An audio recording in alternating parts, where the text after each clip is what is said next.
to my Learn to Code series. I know it's been like a very long time since my last one, but this is one I just wanted to showcase another thing I made today. So this is a compiler. It's similar to my last one in the fact that it's completely different, and it uses and all the code is different except for a few small principles that have been copied over. So this compiler, as you can see, is a lot more complex and supports a lot more stuff. So pretty much everything is done. This compiler can't bootstrap itself because it doesn't support anonymous unions, and enums, and a whole bunch of other just language-oriented stuff like that. But everything else, structs, regular unions, everything else is done. This compiler can pretty much compile almost any C program that you throw at it.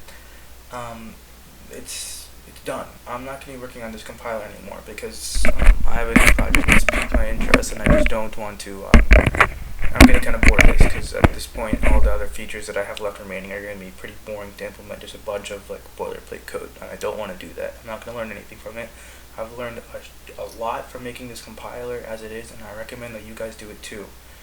Obviously, I'm a little bit disappointed that I won't be able to bootstrap it, but maybe in the future when I'm less bored, I can revisit this project and start the work on bootstrapping it, which honestly shouldn't be too much. But this is a small program I wrote in C that uses pretty much regular C stuff for this compiler. It uses pointers, buffers, structures, types, and a bunch of stuff like that. And it even uses a vector library, which is very cool, that which I wrote, obviously. And yeah, so let's just take a look at it, right? So this is a small interpreter. It can interpret mathematical expressions only using ints. So to compile it, and it takes in the argument in the form of a string. So I can do 1 plus 3 times 2. Obviously that should return 7, and we get 7, which is very nice. I can do some other stuff like 7 divided by 3, which should return 2. Returns 3. So I guess it rounds up or does some weird stuff because integer division is really weird, at least on these systems. Oh no, this doesn't return that. It does something else. We could do 7 divided by 3, and that would return 2. That was not 7 divided by 3, what I did up there. But anyway, yeah, that's it working. We can actually look at the assembly produced. Yeah, it's a lot of assembly because I'm also including the vector library, which is just this code over here. Yeah, so that's that.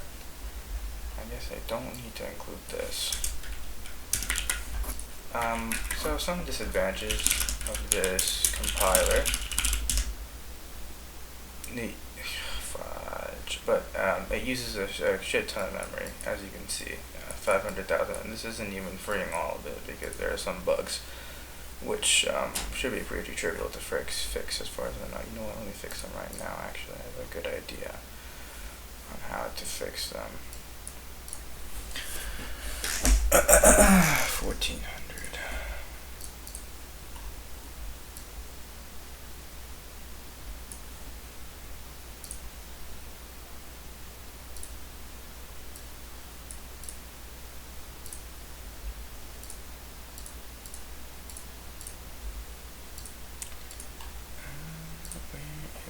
Here it is. My apologies.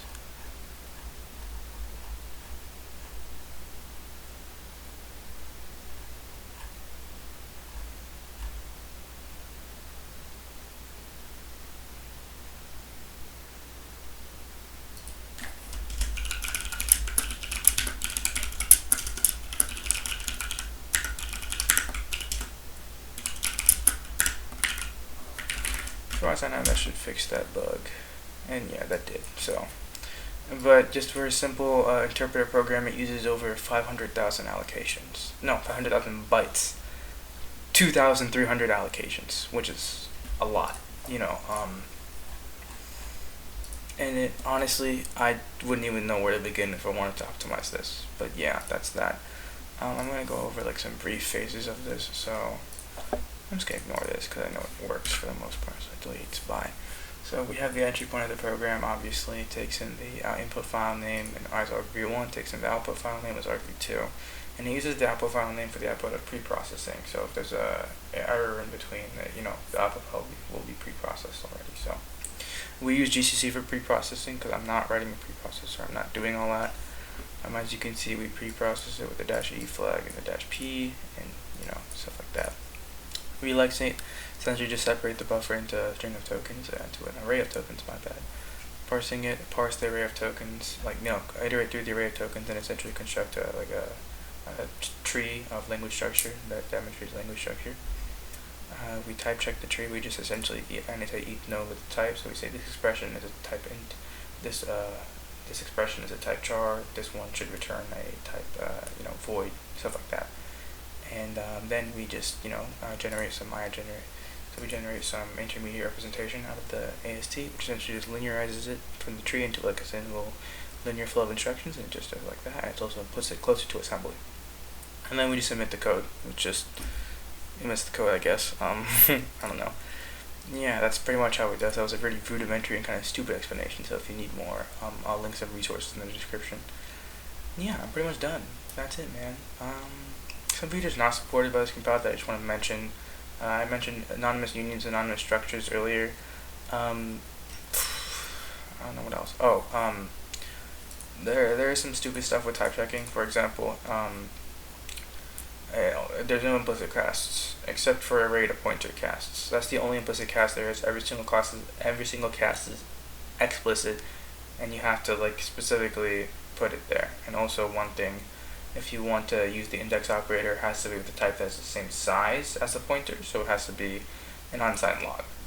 Essentially, that's what I'm asking. It has to be an unsigned log, not even just the same size. It can't be a signed log. Like if I did sign log,